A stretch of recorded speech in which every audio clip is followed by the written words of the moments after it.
வணக்கம். சற்றுமுன் வெளியான முக்கிய அறிவிப்பு. தொடரும் கனமழை. இந்த மாவட்டங்களில் டிசம்பர் 14 அன்று பள்ளி கல்லூரிகளுக்கு விடுமுறை அறிவிக்கப்பட்டுள்ளது.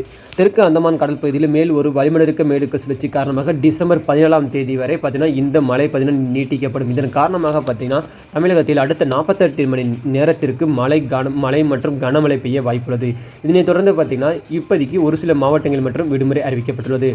அதேபோல திருநெல்வேலி, தூத்துக்குடி மாவட்டங்களில் தொடர்ந்து கனமழை பெய்து வருகிறது. இதனால் தென்காசி, திருநெல்வேலி, தூத்துக்குடி ஆகிய மாவட்டங்களில் உள்ள பள்ளி மற்றும் கல்லூரிகளுக்கு டிசம்பர் 14ஆம் தேதி விடுமுறை அறிவிக்கப்பட்டுள்ளது. தென்காசி மாவட்டத்தில் சனிக்கிழமை டிசம்பர் 14ஆம் தேதி பள்ளி கல்லூரிகளுக்கு விடுமுறை அறிவிக்கப்பட்டுள்ளது. தொடர் கனமழை காரணமாக தென்காசி மாவட்டத்தில் உள்ள அனைத்து பள்ளிகளுக்குமே விடுமுறை அறிவிக்கப்படுவதாக அந்த மாவட்ட ஆட்சியர் அறிவித்துள்ளார். அது மட்டும் இல்லாமல் அங்கே இருக்கிறவங்களுக்கு சிறப்பு வகுப்பு நடத்தக்கூடாது எனவும் மாவட்ட ஆட்சியர் உத்தரவு பிறப்பித்துள்ளார். தொடர் கனமழை காரணமாக திருநெல்வேலி மாவட்டத்தில் உள்ள பள்ளி கல்லூரிகளுக்குமே விடுமுறை அறிவிக்கப்பட்டுள்ளது. இதனைத் தொடர்ந்து கனமழை எச்சரிக்கை காரணமாக தூத்துக்குடி மாவட்டத்திலும் பள்ளி கல்லூரிகளுக்கு சனிக்கிழமையான விடுமுறை அறிவிக்கப்பட்டுள்ளது. இப்போதைக்கு இந்த மாவட்டத்தில் மட்டுமே விடுமுறை அறிவிக்கப்பட்டுள்ளது. இன்னும் ஒரு சில மாவட்டங்களில் விடுமுறை அறிவிக்கப்படலாம் என எதிர்பார்க்கப்படுகிறது. இது அறிவித்த உடனே தெரிஞ்சு கொள்வதற்கு எப்போதுமே நம்ம சேனலுடன் இணைந்திருங்கள். அனைவருக்கும் நன்றி, வணக்கம்.